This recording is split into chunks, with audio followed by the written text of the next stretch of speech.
What's up, guys? It's Yo Super Players back at it again with another Soul Striker epicness.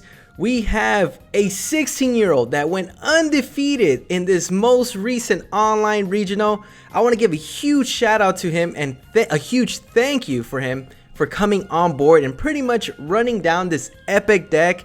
And I'm gonna have this awesome super play out there introduce himself. Alright, hi, I'm Nathan DeWalt, and I played Soul Striker this weekend. Yeah, man. I mean, you did amazing, man. You were 16. You just told me you were 16. I mean, yeah, dude, it's crazy. you pretty much beat all like those meta players. Those, I remember I played against Marcel Russell. There was like Marcus Cantarsi. There's other amazing players in this game, in this tournament, and you pretty much dominated and went undefeated, man. How do you feel? Still hard to believe that I won. How come? Why is it so hard to believe, man? I don't know. Just like with all the good players in the field, I just didn't. I felt like I could get top 16, never to win. Well, there you have it, man. You're such an epic player. You're so good, man, that you actually dominated against pretty much everyone else, man. So a huge congratulations. And let me ask you, let's just start off with the deck. Why Soul Striker, man? He awakens earlier than other leaders, and the draw 2 when the awaken is really nice, and then the draw 1 and restand 2 at the end of the, well, when you swing is really nice. So Ooh. you get the defense back. Gotcha. And have you always liked Soul Striker? Oh yeah. All right, so I'm gonna run down the deck and you tell me the choices and what was your thinking, like your thinking and process when you were deck building. So the first card obviously I'm gonna ask about, because it's interesting to me because I see a one of it, is the All Too Easy. Why that card? It counts as 2 negates technically. You can play it from the drop area, which is really nice, and then you could just pitch a card by paying 1 and then getting rid of it from the drop area, which is fantastic. Ooh, and did you ever like see this card as the MVP in any moment against like any matches? Against Red Broly was really nice. Ooh, against Red Broly. Oh yeah, because they're pretty aggressive and they just like, I don't know, man. Yeah. That Red Broly swap is pretty intense to me, man. It's crazy. I lose so many cards so quickly. Not only that, they're aggressive and they warp your stuff, which is pretty wild to me. And then obviously Hatchiak, one of the best secret rares that came out of this game. Yeah, I'm pretty sure this was also an MVP. And obviously you ran Baby Golden Avenger. You're running 3. Most people were running 4. How come you ran 3 only? The deck draws a lot, so you'll find it easy enough, and you don't want to get your hand too clogged up with cards you can't combo with. Gotcha. Ah, I see. And then you have Dimension Magic, obviously one of the best negates in the game for blue.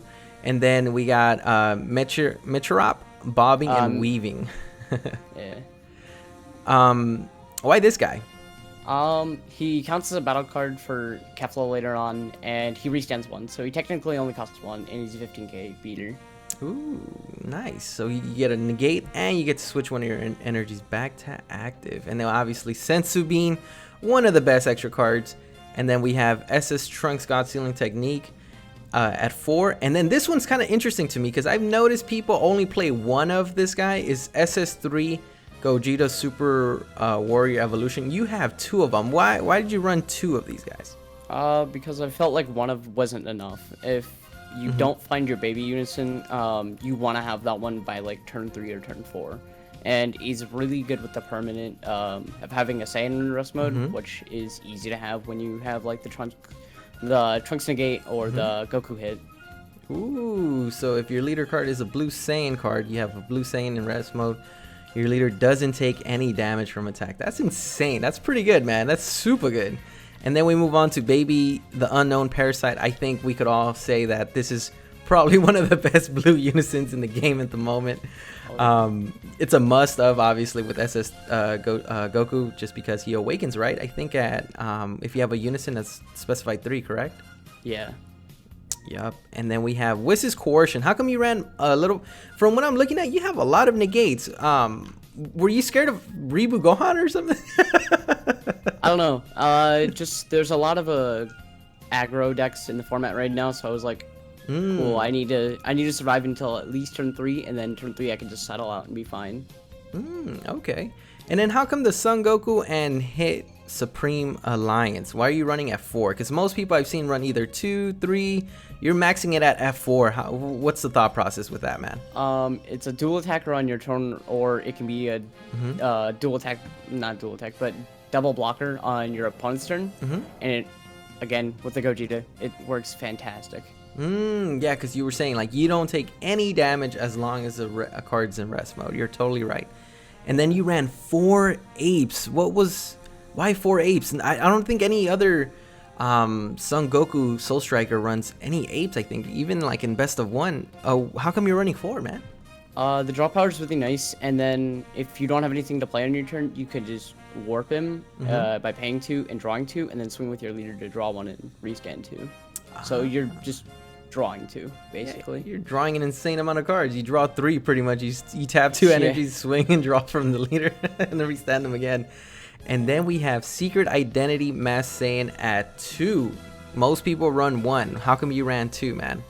The 2, I'm probably gonna cut it down to 1 after this weekend's testing. Yeah, I found it a lot, which is really nice, and the removal is just insane. Like against Red Broly, I could just get rid of 3 of their Bob blockers, or like VJX, I can get rid of their Trunks or anything I basically need to.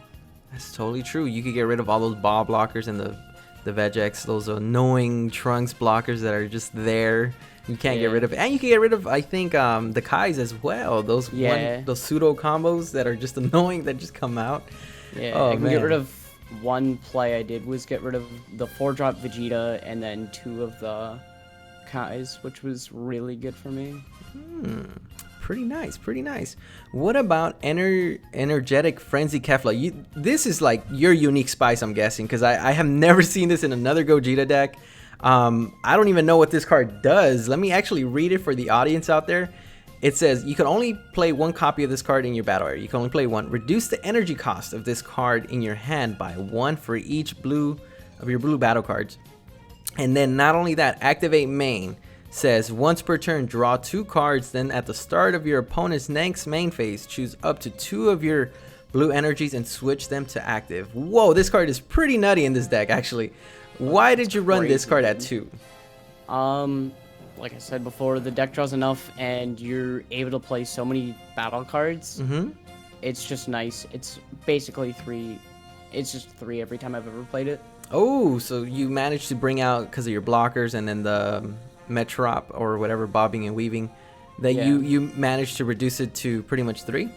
Yeah. Nice. Almost every single time. And it's just a nice draw too. And the restance for the defense is really nice.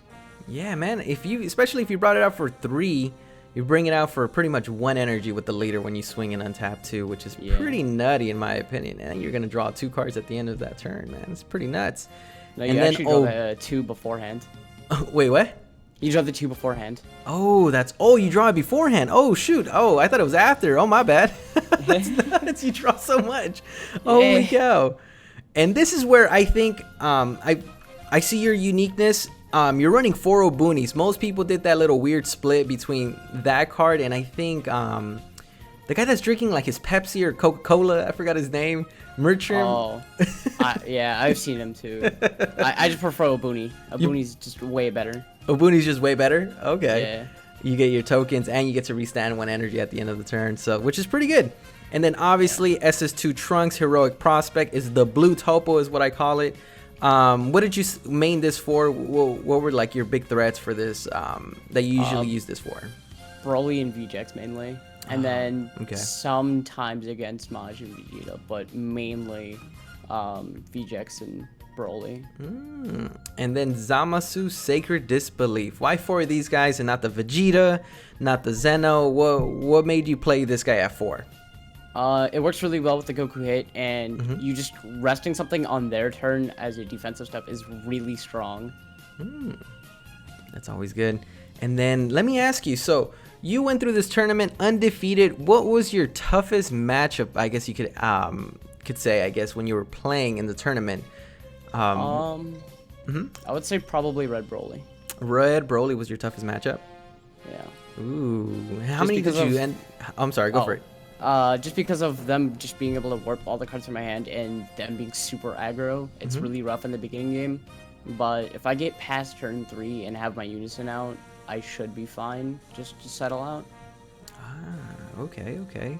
Ooh, what was your easiest matchup, if you don't mind me asking? It's kind of interesting. I would probably say Blue Vegeta was round 1. Blue Vegeta. You actually played a Blue Vegito. Yeah, Blue Vegeta, yeah. The Oh, one that Blue ramps. Vegeta. What? Yeah, they dealt like 1 damage to me the entire game. What the heck? I Wait, wish which Blue Vegeta? Was it the Tournament of Power or the? No, the new one that ramps. When they deal damage. Gotcha. Oh, okay. I was like wondering. I'm like, I forgot there's a new new SS4 Vegeta leader. I was like, holy cow! I'm like, wait, which one was this one? That's so crazy. That was the one that couldn't get any damage on you. Oh yeah. Yeah, man. Looking at all your negates. You have like 4, 6, and then 2 Should pretty be much 16. from. Oh my gosh. Oh man. And yeah, I played in this tournament. Dude, you pretty much dominated. Let everybody know you're 16, man, and you just pretty much put yourself on the map right now. You just showed everybody that 16-year-olds are able to play this game. Because from my experience, I have not met anyone besides like 3 players in the entire time I've been playing Dragon Ball. You're probably the 3rd player that I've met. Obviously, because you've grown up. At the time, we haven't seen that many kids or teenagers play this card game. Like, we have a teammate in our team who started when he was like 12. And then we have another local young man who we play with. He started like at 12. Now he's like 16 now, or 15, 16, obviously with the game being 3 years old now. What got you into the game, man, if you don't mind me asking? I was going to play Magic, and then Dragon Ball was like thing that they brought up, and I was like, cool, I guess I'll just play that instead of Magic because it's cheaper. And I love the Dragon Ball IP, and it's great, and I just fell in love with the game immediately. Oh, for sure, man. All right, Nathan, thank you for coming on board. Everybody know that Nathan's going to be a big threat going into that world championship, or not world, national championship for online events. It's going to the equivalent of nationals, I feel, for online events. And I'm gonna try and take that down too. I hope you take it, dude. It'd be awesome to see a young player out there to take this game. And any last minute shout outs, any like Twitch channel, anybody you want to shout out, man? Yeah, shout out to DBS Dex and Mark Hill for helping me put this together. There you go. Shout outs to Mark Hill and DBS Dex. Is that your team? Yeah. And shout outs to DBS Dex and his team for pretty much conquering this event. This was no joke event. I mean, there were some heavy hitters in this event, and Nathan, you came out on top, dude. So congratulations. A huge thank you to you and your team for allowing me to pretty much showcase this deck on the Super Players channel. And there you guys have it. So if you guys want to definitely probe Nathan and ask him in his thought process, definitely hit up in the Dragon Ball discussion group. You might see him there. He's dominating, and you feel free to ask him any questions if you see him there. And there you guys have it from your Super Players and Nathan and DBSX. Y'all stay super. Double strike, hit me and 17, we both obscene with the hand destruction scene. Y ahora se lista con el 17 y los otros 7. Yo miro y te pregunto tu mano, nosotros somos buenos para tirarlo.